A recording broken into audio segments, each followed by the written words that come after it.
In this video, we're going to look at questions 1 to 4 in the 2022 Junior Cert. Jane buys a laptop for $699, $699, plus shipping of $30, that's $729. The exchange rate, $1 is equal to 90 cent euros, so it's going to be less euros than dollars. Work out in euro the total cost. So I've always told you to take the numbers, multiply and divide, and you should see which one is correct. 729 divided by 0.90. I do recommend this. You don't have to, you know, which the correct answer will be, but the two answers here are 656.10, that's lower,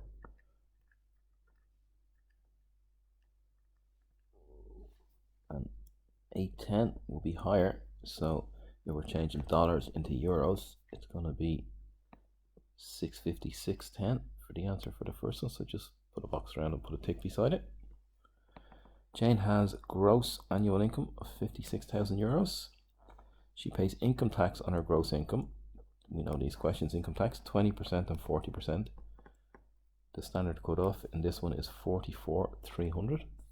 So write your 56, your 44,300, and then what's left to give us a total of 56 would have to be 11,700.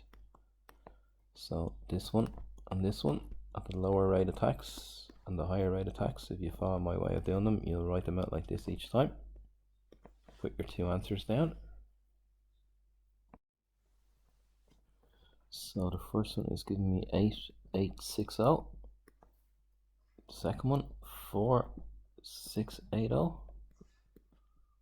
Adding these together, we're going to get 13,540. And we were asked for her annual income tax at each of these two rates, which we have here, 20% and 40%. Then we're told Jane has these annual tax credits of 3,300. Work out her take-home pay. So let's see, what did she start with? 56. The government, they're going to take 13,540, but they're going to give her back 3,300, this tax credit. So take that away, and you'll get her total, her net tax. This is gross tax. G comes before N. Net tax of 3,300. So she's going to have 56 minus the 10,240. So she's going to have 46 less 240, 45,760 as her take-home pay.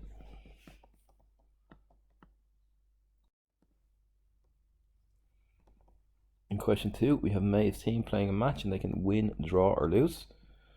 Very similar to a previous question. Fill in the table below to show the 9 possible outcomes when Maeve's team play 2 matches. So you can see WW, WD is done for you. WL, DW, DD, DL, and starting with L we have LW, LD, and LL. So Maeve thinks that each outcome in the table is equally likely. Well, we have 9 outcomes here. Based on this, find the probability that when Maeve's team plays 2 matches, they will win at least 1 match. At least 1, we normally look at 1 minus the probability of none. So let's have a look here. I think here it might be just easier. I left out my W here to just circle the ones that have at least 1 W in them. W, these all have a W. This one has a W.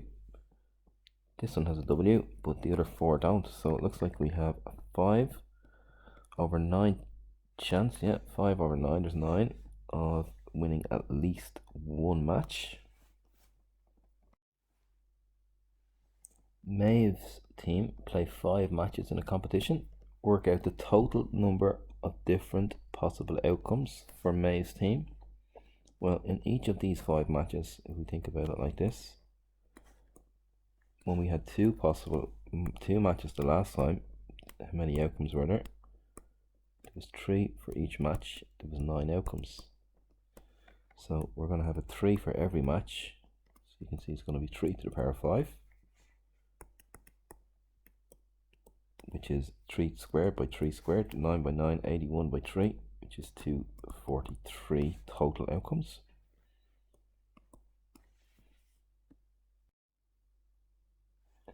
May's team plays 11 matches in the league, and the table below shows the number of goals that they score in each of these 11 matches. Work out the mean, so the average here. You could just use your calculator, you could just add them up. 3 and 1 is 4, and 1 is 5. 0, 2 is 7, and 7 is 14, and 1 is 15. 2 is 17, and 1 is 18. And 3 is 21, and then you just go back and double check that they add up to 21. So 21 divided by 11, which is the number of matches, will give us the average. You can see they're setting you up for 1 decimal place here, which is what they ask.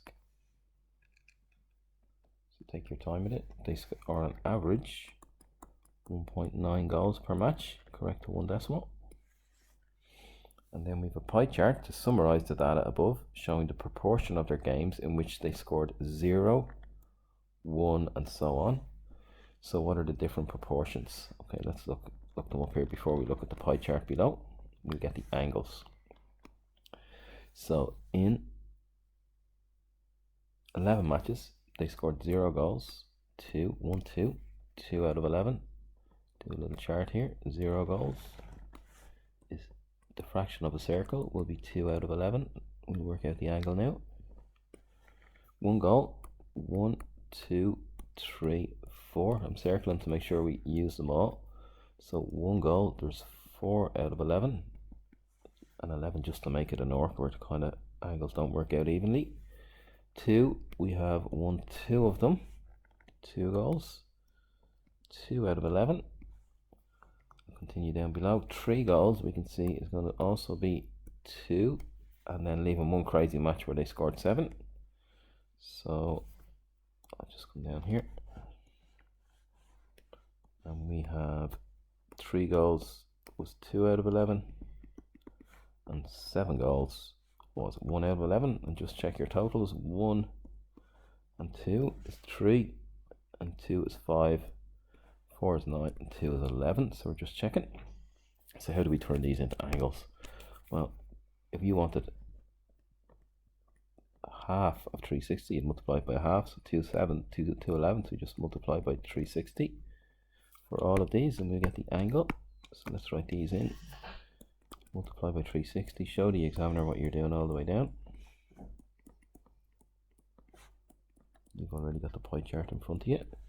So what are these angles? Let's look here. I'll put them over here. 0, 1, 2, 3, and 7. So I'll pause the video and write the answers in. So if I've worked out the first one's about 64.5, we'll round it to 65, this one. And 2 and 3 are the same. 2 goals and 3 goals, so we'll round down to 65. Now it's rounding off nearly 1.5 degrees here, so we'll make 7 a little bit bigger than it should be. 4 number ones is just double 65, so it's about 130. It'll be a little bit less. 7 is actually 33 degrees if you do 1 over 11 by 360, but we'll just round it, I think, to 35. Doesn't that give us 360? 130 and 130. Yeah, this gives us 360. Okay, so down to your pie chart. So you're going to do this exactly in an exam, maybe round them to 64.5 if you want, but we've a 130 and we've 365s. 90. I'm going to rub this out now in the exam, just a little bit of pencil. You're going to do it exactly, but 130 is approximately here, say. So that's my 130. Write the angle size in.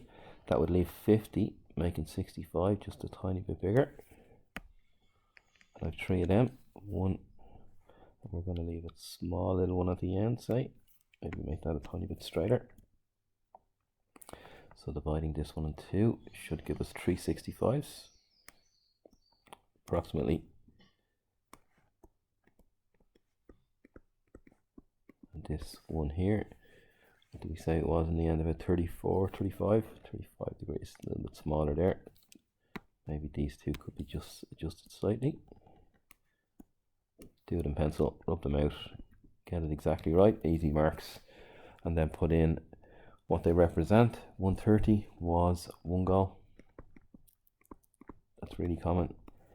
And then 65 was 0, 2, and 3. 0, 2, and 3. And 7 goals when they played Man United. So, May's team in question 3. Question 2, actually, May's goal. Question 3 is this coordinate geometry. Points on a graph given to you like this in colour. P and Q, mark them. What are we asked? Q has coordinates 6, 2, as you can see. Write down the coordinates of P. -1 up to 3. The amount of people that still get these the wrong way around. -1, 3 for part A, nice and simple. We're then told the equation of the line PQ is x plus 7y equals 20. Using this or otherwise, show where it crosses the y-axis. Well, on the diagram, where does it cross the y-axis? If we drew it, it's actually drawn for us. You see here, we can't estimate that point. So the y-axis, where it crosses the y-axis, x is equal to 0, as you all know. So you just say 7y is equal to 20. The x will disappear, leaving with 7y equal 20. Y is equal to 20 over 7, which is just a little bit less than 3. Y is equal to 2.86. And we're asked to put the point in 0, 2.86. And you can see in the diagram that looks to be 0, 2.86. In part C, a new road is being built through the point Q, 6, 2. Put that into your box. It's going to be perpendicular to PQ, so we need the perpendicular slope. So let's write down the equation of PQ. What was it? X plus 7y equals 20. Just double check that. X plus 7y equals 20. We're going to be perpendicular to this line. So 7y is equal to minus x plus 20. Y is equal to minus x over 7 plus 20 over 7. So the slope of this line, PQ, is minus 1 over 7. The coefficient of x in here, there's a minus 1 over 7 in here. So my perpendicular slope, I'm taking up a lot of room, is equal to 7 over 1. Turn it upside down and change the sign. So now I have my perpendicular slope of 7. So I'll do my equation over here. Y minus y1, equation of a line, equals m times x minus x1. Y minus 2, that's why you've written the point down here so you can see it clearly, is equal to m, 7 times x minus 6. Y minus 2 is equal to 7x minus 42. They want everything on the same side of the equal sign. So I'll just write it here, 7x, bringing the y across, minus y, minus 42 plus 2 will be minus 40, equals 0. And I'd always just double check that the point Q is on that line. You can just do it in your head. 7 6s are 42, minus 2 is 40, minus 40 is not. So this is the equation of our line here for part C. And then the distance PQ on the diagram is 7.1, correct to 1 decimal place. 5 millimeters on the diagram represents 100 meters. So we've centimeters, millimeters, and meters. So work out the actual distance from P to Q.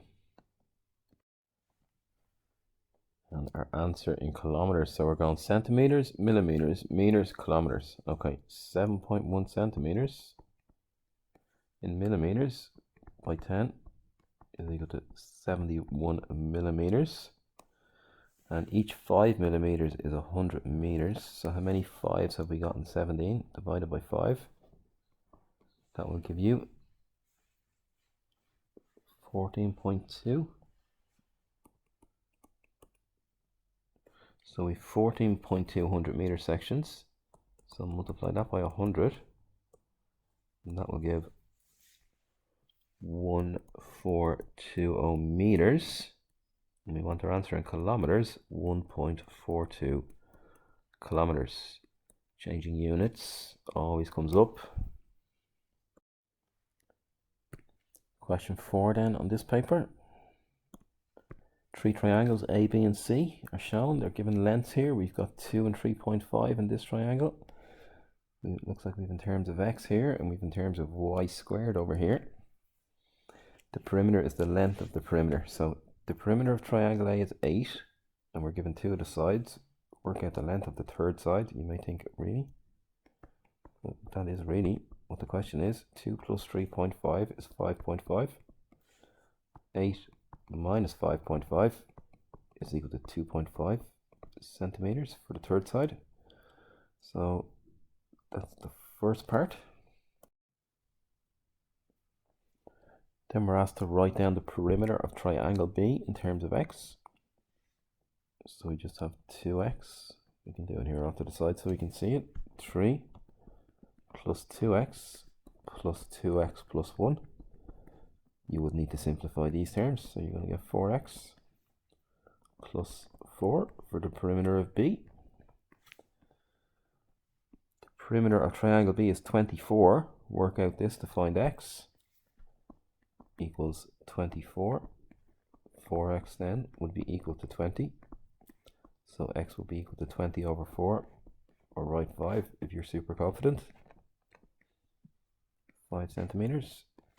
You could go back and double check your answer. That would make that one 10, that one 11. 10 and 11 is 21, and 3 is 24.